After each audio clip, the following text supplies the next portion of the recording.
Olá pessoal, vamos para a aulinha de número 12 agora, né? Potencial elétrico. Vamos continuar com aquele assunto.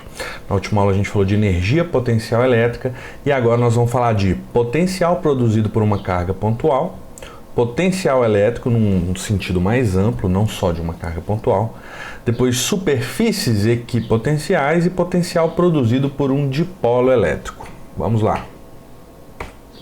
Então primeiro vamos falar do potencial produzido por uma carga pontual. Imagina que eu tenho uma carga Q1 aqui, tá?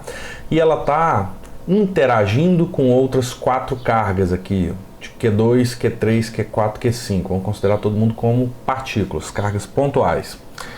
Vou deixar todas as cargas à mesma distância R daquela carga Q1, tá? Então eu vou ter uma energia potencial U igual a K-Q1, Q2 sobre R para esse parzinho, U igual a K-Q1, Q3 sobre R para esse parzinho, o respectivo para esse, respectivo para esse. Aí vamos fazer a suposição de que aqui eu tenho uma carga Q2 de 1 Coulomb, tá? A gente vai, joga os valores na nossa formulazinha para energia potencial e vemos que dá 10 joules. Chutando valores, supondo isso aí, tá? Bom, deu 10 joules, deu uma energia potencial positiva. Isso indica que essa carga aqui é positiva também, né? Positiva e positiva. E se eu liberar essa carga Q2, ela vai sair andando, vai embora, né? Sendo repelida. E lá no infinito ela vai estar com 10 joules de energia cinética. Ok. Aí imagina que a Q3 tenha 3 coulombs de carga. Qual será a energia potencial relacionada à interação de Q3 com Q1? Se aqui era 1, deu 10, aqui é 3, ó. Tô pegando esse número que era 1 e agora substituindo por esse que é 3, vai dar 30 joules, tá certo? E aí Q4, vamos imaginar que tenha menos 2 coulombs. Qual será a energia potencial aqui dessa interação? Menos 20 joules. E se Q5 valer menos 10 coulombs? Vai dar menos 100 joules. Então você vê que tem uma informação relacionada a essas posições aqui, ó. Eu podia tirar Q2 daqui e colocar Q3, Q4, Q5, ia continuar com os mesmos valores de energias potenciais, né? Então parece que tem alguma coisa relacionada com essa distância R aqui, ó, né? Que tá todo mundo com a mesma e com a cargazinha que está interagindo em comum, né, com todas as outras cargas. Isso é o que a gente chama de potencial elétrico. Olha para você ver, você sabia que aqui dava 10 joules para 1 coulomb e aqui você já captou para isso. Você tem 3 coulombs, são 30 joules. Porque você já sabia que ia ter 10 joules para cada coulomb, né? Era só multiplicar um númerozinho aqui, ó. E aí você tem menos 2 coulomb, menos 20 joules, porque são 10 joules para cada coulomb. Se eu mudo o sinal da carga, eu vou mudar também o sinal da energia. Ó, 10 joules para cada coulomb. Tá certo? Isso então a gente chama de potencial V, criado pelaquela carga de Q1, tá certo? Que está à mesma distância R de todas as outras. Então a gente fala que o potencial criado para aquela carga nessa região aqui de mesmo raio vale 10 joules por coulomb. Isso aqui é o potencial elétrico. Então ela está me dando uma receita de quanto de energia potencial eu vou ter dependente da carga que eu colocar lá. Tá certo? Eu posso escrever assim, ó, já que a quantidade de energia potencial por carga, eu posso escrever que o potencial é energia potencial elétrica dividido pela carga. Essa carga aqui, ó, é a carga que está gerando o potencial, aquela Q1 não, são as outras, Q2, Q3, Q4, Q5, tá certo? As cargas que estão sentindo a energia potencial devido à presença da outra. Então aqui é a carga que sente o potencial, tá certo? A unidade medida é a unidade da energia pela carga, joule por coulomb. A gente chama isso aqui de V, volt, tá certo? Então aqui que vem o volt. Então está relacionado com quantidade de energia potencial por unidade de carga. Tá? Quando a gente vê na pilha lá, por exemplo, 12 volts, a gente está falando que cada coulomb de carga que passar pela pilha vai receber aproximadamente 12 joules de energia. Aproximadamente, que depois a gente vai ver que a própria pilha, bateria, tem uma resistência interna que não deixa entregar aquilo tudo. Então Então, se eu passo 1 coulomb, aproximadamente 12 joules de energia. Se eu passo 10 coulombs, aproximadamente, esses 10 vão ganhar 120 joules de energia.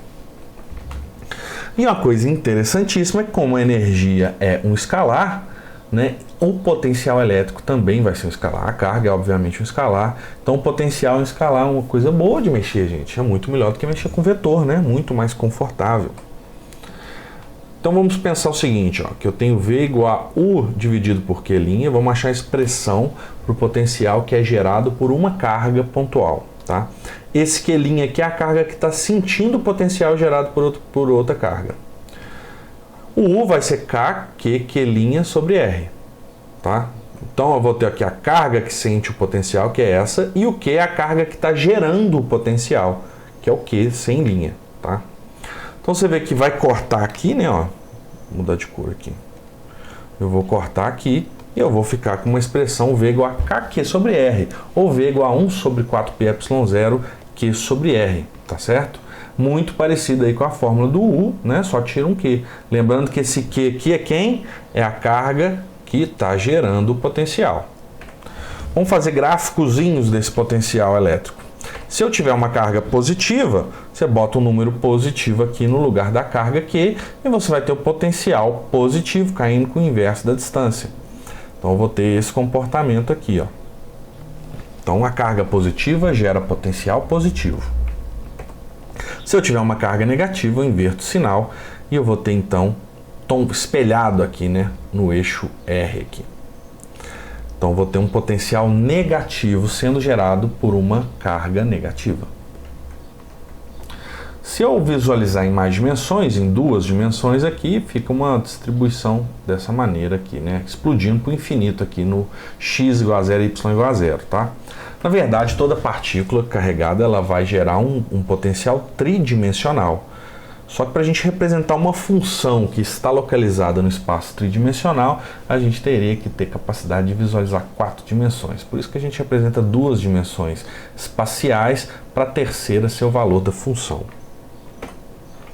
Uma coisa interessante é que é o seguinte, a partícula positiva gera o potencial positivo e o campo que ela gera é saindo dela, né? Então o campo aqui está apontando para regiões de menor potencial. Do lado esquerdo, ó, o campo aponta para a esquerda porque o potencial diminui para a esquerda à medida que eu caminho para a esquerda.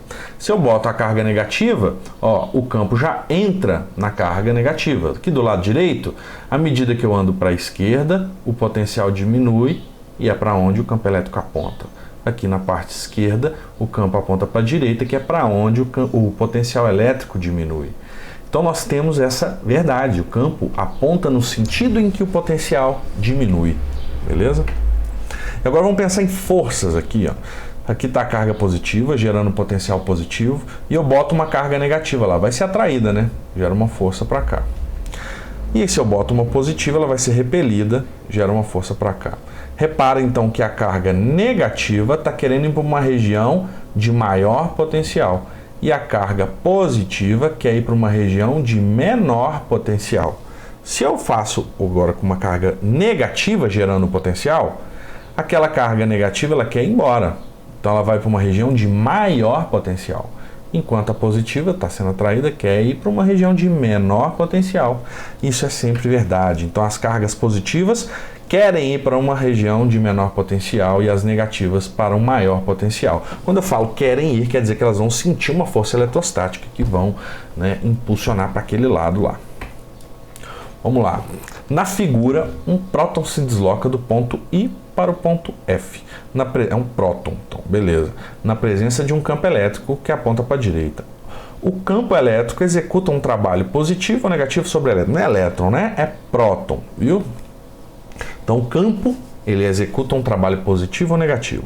Vamos pensar, se o campo é para a direita e é uma carga positiva, logo, se eu sei que força é igual a carga vezes campo, se essa carga aqui é positiva, o vetor força vai ter a mesma orientação do vetor campo elétrico. Aqui, né? Se tivesse um menos, eu invertia, né? Então, se o campo aponta para a direita, a força é para a direita. Aquela velha história. A carga positiva, ela quer ir a favor do campo elétrico. Bom, se o deslocamento está sendo realizado para a esquerda e a força está sendo para a direita, o trabalho realizado pelo campo, que está sendo responsável por essa força, vai ser o quê? Negativo, né? Então, na letra A, já que trabalho do campo vai ser força produto escalar deslocamento, já que a força é constante, o campo elétrico é constante, FD cosseno de 180 graus, que é menos 1, então fica menos FD. Onde F que é o módulo da força e D é o módulo do deslocamento. Então, letra A, o campo elétrico executa um trabalho positivo ou negativo? Positivo. Negativo, tô doido. Uai, gente, acabei de falar aqui, ó. Negativo. Ô, louco. Agora a letra B. A força exerce, agora quando ele fala essa força aqui, gente, isso foi um erro de tradução, tá? Essa força é uma força aplicada, uma força externa, não está falando da força do campo. Então a força externa, tá? Vou pôr assim, ó, a força externa exerce um trabalho positivo ou negativo sobre o próton. Bom, se o próton está querendo ir para a direita, só que ele está indo para a esquerda, quer dizer que a minha força aplicada, ela está sendo aplicada para a esquerda. Essa é a força aplicada, ou força externa, tá? Então, a força externa, estando no mesmo sentido do deslocamento, vai gerar um trabalho o quê? Positivo. Então, letra B, a força externa realiza trabalho positivo. Agora vamos para a letra C. A energia potencial elétrica do próton aumenta ou diminui? Aí você pode pensar o seguinte. Você sabe que a variação da energia potencial é igual ao trabalho da força aplicada, né? E o trabalho da força aplicada é positivo aqui, logo ΔU é positivo. Tá? Você pode pensar dessa maneira, você pode pensar graficamente também. Você sabe que a energia potencial, quando eu tenho cargas de mesmo sinal, é positiva, assim. Então, à medida que você atrai, né, que você chega próximo às duas partículas, por que eu estou falando isso? Porque se o campo está apontando para a direita, quer dizer que daqui tem um monte de carga positiva e de cá tem um monte de carga negativa, tá certo? Então, se eu estou aproximando as cargas positivas aqui, ó, eu estou andando nesse sentido, o potencial está aumentando, tá certo? Então, ΔU é maior do que zero. Então, a energia potencial aumenta ou diminui? Aumenta. Se você tem uma facilidade mais visual para as coisas, se você tem uma mente mais geométrica, né, mais espacial, você vai gostar mais, eu acho, de pensar no gráficozinho. Agora, se você tem uma mente mais analítica, você vai gostar de pensar mais nessa formulazinha aqui. Eu acho. Agora a letra D. O próton se desloca para um ponto de maior ou menor potencial elétrico? Bom, se aqui tem cargas positivas e aqui tem cargas negativas e as cargas positivas geram potencial positivo e as negativas geram potencial negativo, o próton está andando para regiões de maior potencial elétrico, né? Então, o próton se desloca para um ponto de maior ou menor potencial? Maior. Maior porque ele está avançando contra o campo elétrico. Você pode pensar assim também. Você lembra que o campo elétrico estava apontando para regiões de menor potencial? Bom, então se o campo está apontando para a direita, o menor é para a direita, tá certo? E se o próton está indo para a esquerda, ele está indo para a região de maior potencial.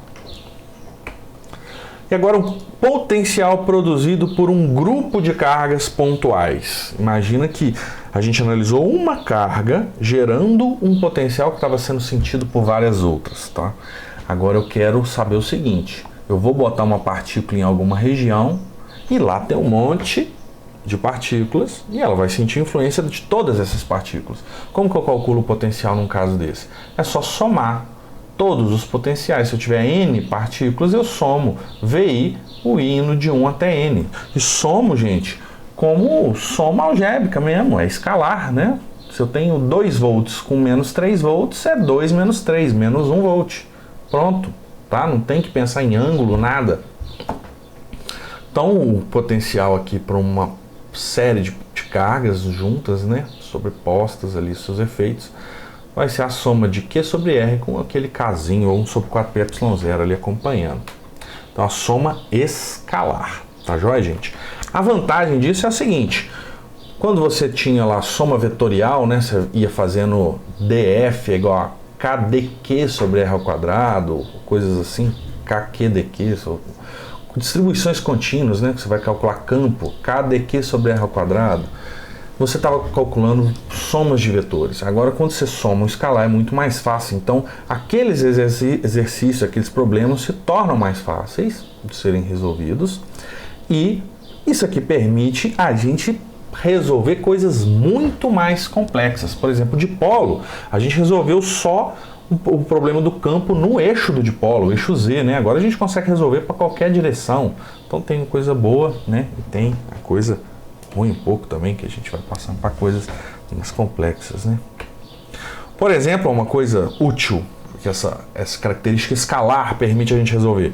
Imagina que eu tenho aqui 12 elétrons, são elétrons, tá? Tem 12 elétrons dispostos aqui numa circunferência e eu queira saber qual que é o potencial lá no centro dessa circunferência, tá? Eu vou somar os termos de kq sobre r aqui para cada um dos elétrons. Aí vamos supor que para esse aqui deu 1 volt, para o outro vai dar quanto? 1 volt. E aí eu vou ter 12 vezes isso, o potencial lá dentro vai dar 12 volts. Tá? Eu vou somar algebricamente. E aí, se eu mudo essa configuração e deixo ele só num arcozinho menor aqui, ó, de 120 graus, qual que vai ser o potencial? Você está somando os mesmos termos. Todos estão na mesma distância daquele ponto lá. Logo, vai dar 12 volts também. Tá? Então, se eu tiver, por exemplo, uma carga de 10 coulombs numa certa distância lá, gerando, por exemplo, 20 volts, se eu pego 1 coulomb com 1 coulomb, 1 coulomb, 1 coulomb, distribuo, vai gerar naquele ponto, se tudo estiver na mesma distância, 20 volts. Tá certo? Então, olha só, ilustrando isso, mostra 3 arranjos de 2 prótons, ó, os vermelhinhos são prótons. Coloca os arranjos na ordem do potencial elétrico produzido pelos prótons no ponto P, começando pelo maior. Então aqui, ó, esse próton gera um potencial aqui e esse próton gera um potencial aqui. Quanto que vai dar ali, ó, potencial na letra A? Vai ser a soma dos dois potenciais, que é K vezes a carga de um, que é a carga elementar, dividido pela distância, mais a do outro, K sobre a distância. Tá certo? E na letra B, eu faço a mesma conta, não é porque mudou o ângulo ali que vai mudar alguma coisa, eu estou somando escalares, então vai ficar KE sobre D mais KE sobre Dzão. E na letra C a mesma coisa, KE sobre Dzinho mais KE sobre Dzão, mesmo estando diametralmente oposto. Então, quando a gente falava de campo elétrico, se eu tinha um ponto P aqui, tinha uma carga que, vamos supor, de 2 coulombs de K e 2 coulombs de K, eu cancelava lá para o campo elétrico que estava gerado em P. Agora para o potencial eu não cancelo, agora para o potencial eu somo. Só vai cancelar se eu tiver mais 2 coulombs e menos 2 coulombs. Aí eu somo lá, por exemplo, 10 volts com menos 10 volts e aí realmente cancela. Tá? Então tem essa diferença de comportamento aqui por ser escalar. Então vamos responder? Coloca os arranjos na ordem do potencial. A é igual a B, que é igual a C. Show! Vamos para um exemplo agora mais numérico. Ó. Qual o valor do potencial elétrico no ponto P, situado no centro do quadrado de cargas pontuais que aparece na figura? A distância D é de 1,3 metros. E as cargas são Q1, blá blá blá, Q2, blá blá blá, Q3, blá blá blá, Q4, blá blá blá. O potencial lá no ponto P, ele vai ser a soma, vou chamar de VP, do potencial criado pela 1, mais o potencial criado pela 2, mais o potencial criado pela 3, mais o potencial criado pela 4. Tá? O potencial criado pela 1 vai ser K, ou 1 sobre 4πε0, vezes a carga 1, dividido pela distância, que essa carga 1 está do ponto P, que é essa distância aqui. Ó. O potencial da 2 vai ser K, Q2 sobre a distância que a 2 está do ponto P, ó, é a mesma distância, tá certo? Então eu vou chamar tudo de R. É tudo a mesma distância. Para o V3, então é K, Q3 sobre R. E para o V4 é K, Q4 sobre R. Você vê que dá para colocar em evidência o K sobre R. E aqui fica só a soma das cargas. Q1 mais Q2 mais Q3 mais Q4. Isso só aconteceu porque todas estão na mesma distância. Tá certo? Então esse R cai fora. O K sempre vai sair, né, em evidência, mas o R agora saiu por causa disso. O K é 9 vezes 10 a 9. E essa distância aqui vale quanto? Ó, se essa distância D ela vale 1,3 metros, como que eu acho essa distância R aqui? Ó? Bom, tem vários jeitos de você fazer isso. Por exemplo, um é usar a diagonal do quadrado, que essa diagonal aqui vale raiz de 2 vezes o lado, aí eu pego e divido por 2, porque eu quero a metade da diagonal.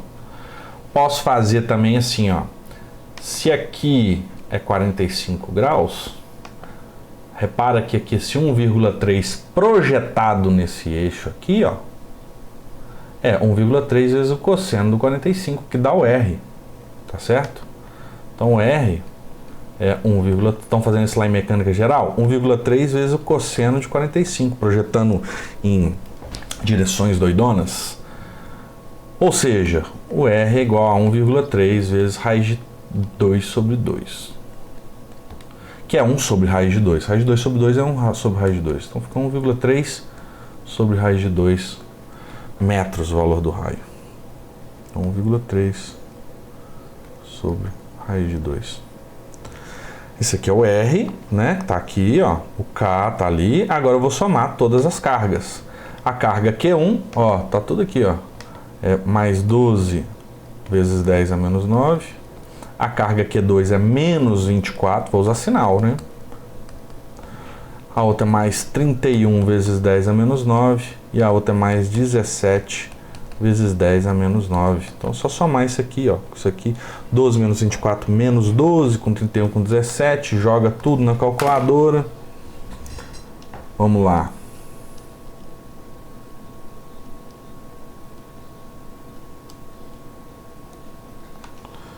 Tem 6 vezes 10 a menos 9, vezes 9 vezes 10 a 9, dividido por 1,3 e vezes a raiz de 2. A raiz de 2 cai lá para cima, né?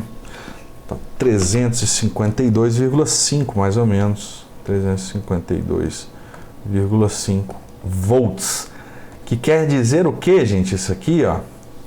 Quer dizer 352,5 joules para cada coulomb. Se eu botar 1 coulomb de carga ali, ele vai ganhar 352,5 joules. Se eu botar 2 coulombs de carga lá, ele vai ter uma energia potencial do dobro disso aqui. Beleza? Agora, potencial elétrico. Por que assim? Bom, pensei que a gente está falando de potencial elétrico. A gente está falando de potencial elétrico criado por uma partícula, né? Agora vamos falar de forma mais geral. Eu posso ter várias partículas, distribuições contínuas de partículas, tá? E eu posso estar, às vezes, nem sabendo que carga que está gerando aquilo ali. Então, vamos falar de forma mais geral possível aqui, ó. Fica valendo para qualquer sistema que o potencial é energia potencial sobre a carga, tá certo? Mas eu posso querer falar de alguma variação de potencial. A variação do potencial vai ser igual à variação da energia potencial dividido pela carga que está ali se deslocando, tá certo? Bom, já que ΔU é menos W, o trabalho do campo, ΔV vai ser menos W sobre Q. Se eu multiplicar cruzado aqui, eu tenho que o trabalho realizado por campo é menos Q vezes ΔV. Tá? E se eu tiver a energia potencial constante, sem variação, né, no início e no fim ali do movimento, a gente pode falar que esse trabalho do campo é igual a menos o trabalho da força aplicada. Então aqui é só mudar o sinal, ó. O trabalho da força aplicada é Q vezes ΔV. Agora, unidades de medida. Isso tudo que a gente falou tem alguns impactos nas unidades de medida. Por exemplo, a unidade do campo, a gente fala lá 1 Newton por Coulomb, né?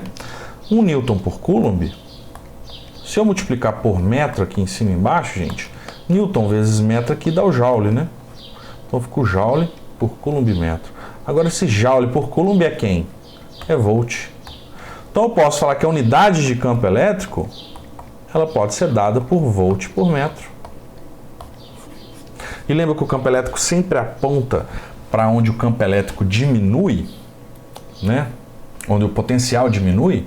Então imagina que eu tenho um campo elétrico ali que tem 20 volts por metro. Quer dizer, se aqui eu tenho uma região do espaço que tem 100 volts, se eu andar 1 metro, eu vou ter quantos aqui na presença desse campo elétrico? 80 volts. Porque o campo ele é de 20 volts por metro e o campo aponta para o menor potencial. Então eu sei que ele vai diminuir assim. Legal, agora outra unidade de medida que é interessante, essa aqui já é energia, unidade de energia, 1 elétron-volt. O que seria 1 elétron-volt? E você imagina que você tenha uma diferença de potencial aqui, de ΔV, de 1 volt, entre esse ponto e esse ponto. E eu pego uma carga elementar, E, e transporto ela ao longo desse 1 volt. Aquilo ali vai ter uma energia, né, que está relacionada, por exemplo, com o trabalho do campo, ou o trabalho da força aplicada. Aí pode ser positivo ou negativo, mas tem uma energia envolvida ali que vai ser igual a 1 elétron-volt. Daí que vem a definição. Então o que é a energia de 1 elétron-volt? É a energia para você deslocar uma carga elementar ao longo de uma diferença de potencial de 1 volt. Então isso equivale, ó, já que a carga elementar é 1,6 vezes 10 a menos 19 coulombs, né? Isso equivale 1,6 vezes 10 a menos 19 coulombs vezes, ó, essa aqui é a carga elementar, vezes o volt, que é joule por coulomb, tá? Corta coulomb com coulomb, 1 elétron-volt equivale a 1,6 vezes 10 a menos 19 joules. Tá certo? Então 1 elétron-volt. É só fazer regrinha de 3 para você fazer a conversão. É uma escala muito boa para você mexer, por exemplo, com moléculas, com átomos, essas coisas. Por exemplo, um átomo de hidrogênio, o elétron menos excitado, que está mais próximo do núcleo, ali, ó, ele tem uma energia de menos 13,6 elétrons-volt. Negativa, energia potencial aqui. Quer dizer, se eu der 13,6 elétrons-volt para ele, ele vai para zero de energia potencial, ele está livre. Então a gente fala que se a energia de ionização do hidrogênio é 13,6 elétrons-volt. Agora, se for para colocar lá em 10 a menos 19 joules, fica um número muito mais feio, né? Então uma unidade para coisas pequenininhas, pouquinha energia. Agora vamos falar de superfícies equipotenciais. O que são superfícies equipotenciais? A gente pode dar uma abreviadinha assim, falar SE para superfícies equipotenciais, o próprio nome já explica, né?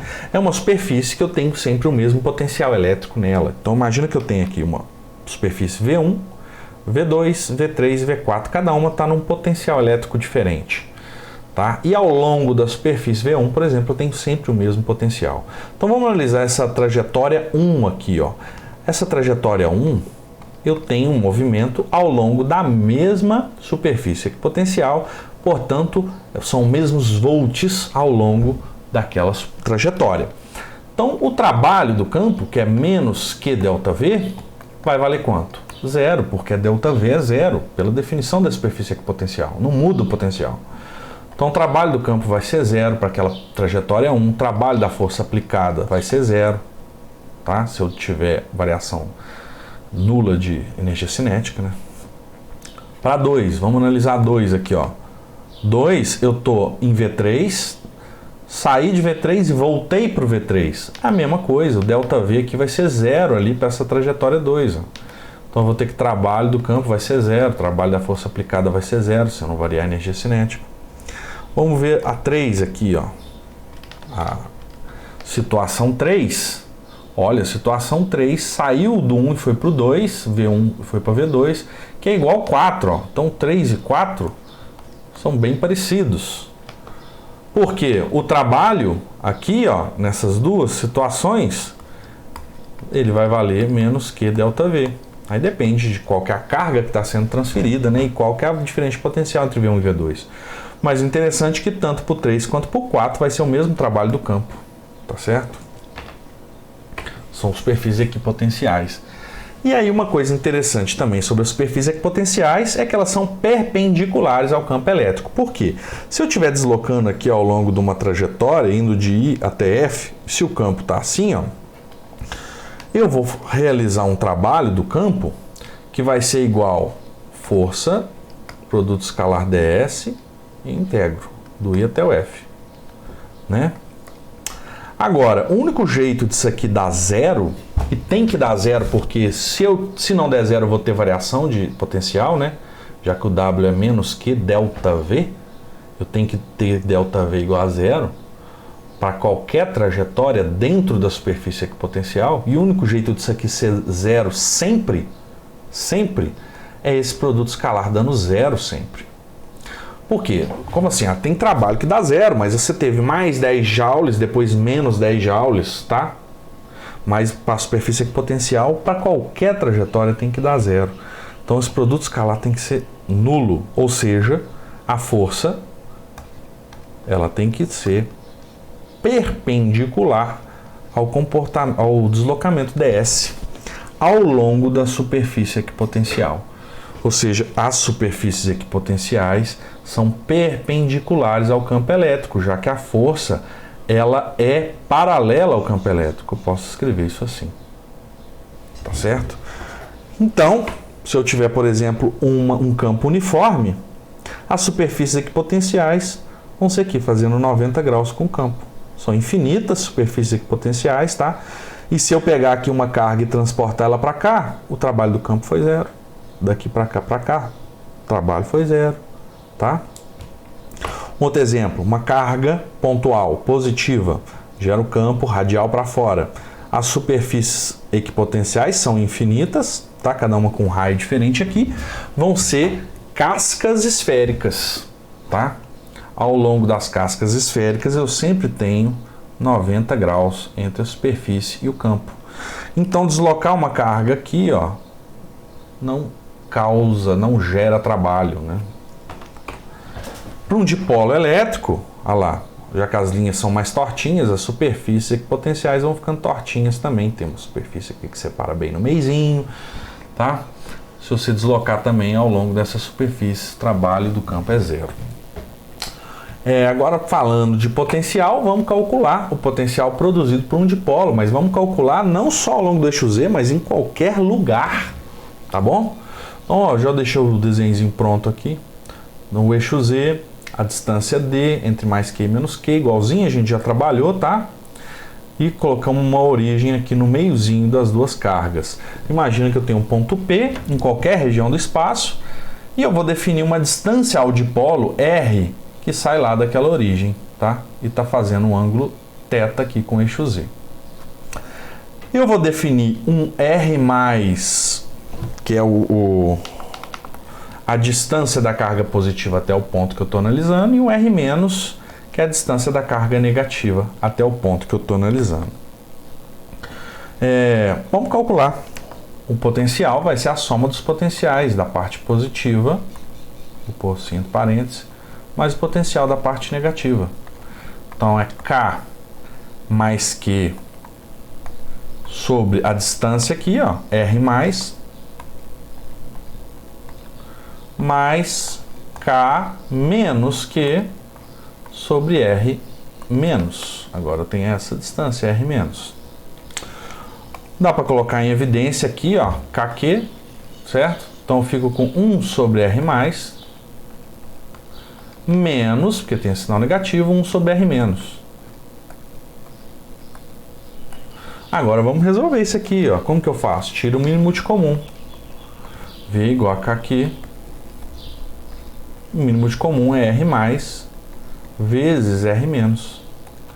Aí R+, vezes R menos dividido por R+, sobra R menos, vezes 1, R menos. R mais R menos dividido por R menos dá R mais, vezes 1, R mais. Então aqui tem um sinal negativo, R mais. Isso aqui agora dá para a gente dar uma pequena simplificação, que é o seguinte. Se você pegar R menos menos R mais, ó, isso aqui, ó, a gente pode resolver de uma forma aproximada considerando que o ponto P está numa distância razoável, tá? Esse D vai ser muito pequeno em relação ao R, tá? Então, para D, a gente vai fazer essa aproximação. O D é muito menor do que o R. Para essa situação, eu posso considerar que R mais e R menos são paralelos, tá certo? Se eu puder considerar que eles são paralelos, aqui fica fácil de eu considerar quem que é R menos menos R mais, ó. Já que aqui é R mais e R menos é isso tudo. A partezinha que eu preciso aqui, R menos menos R mais, ó, é isso aqui. Que eu consigo fazendo como? D vezes o cosseno do θ. Então, vou fazer essa simplificação. R menos menos R mais é igual a D cosseno θ. Beleza? E o R mais vezes o R menos, isso aqui é aproximadamente igual a R ao quadrado. Muito pouco diferente, assim, é muito parecido com o outro, né? A diferença é mínima entre R mais e R menos, se o D for muito menor do que a distância R, tá certo? Então o produto dos dois dá aproximadamente igual ao R ao quadrado, que é o R definido lá do meio até o ponto P. Substituindo isso aqui, ó, a gente fica com K, que R menos menos R mais é D cosseno de θ, dividido por R ao quadrado. E o Q vezes o D, gente, é o quê? É o dipolo elétrico, né? O momento de dipolo elétrico, o módulo dele é QD. Logo, eu fico com essa expressão para o potencial, né? O K, P cosseno θ sobre R ao quadrado. E aí, eu não sei se vocês lembram que o campo elétrico de uma partícula é com 1 sobre R ao quadrado. O campo elétrico do dipolo é com 1 sobre R ao cubo. E agora a gente tem uma coisa parecida acontecendo com o potencial. O potencial de uma partícula é com 1 sobre R. Do dipolo é com 1 sobre R ao quadrado. Tá? Isso aqui é um padrão que acontece aí. Se você for para o octopolo, vai ficar com R ao cubo aqui. Então, ó, para todas as regiões do espaço, posso variar o R aqui e pegar qualquer lugar. Não só o eixo Z, que tem o θ igual a zero. Se eu boto θ igual a zero aqui, ó, cosseno de zero é 1, fica P sobre 4πε0 R ao quadrado. Tá certo? E aí, interessante, beleza, Roque? Agora, e se eu quiser calcular o campo elétrico, igual eu calculei o campo elétrico aqui, ó, ao longo do Z?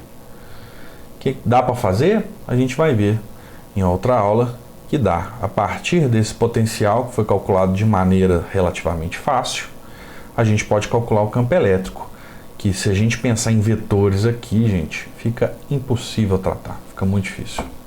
Bom, isso aí, galera, até a próxima. Abração.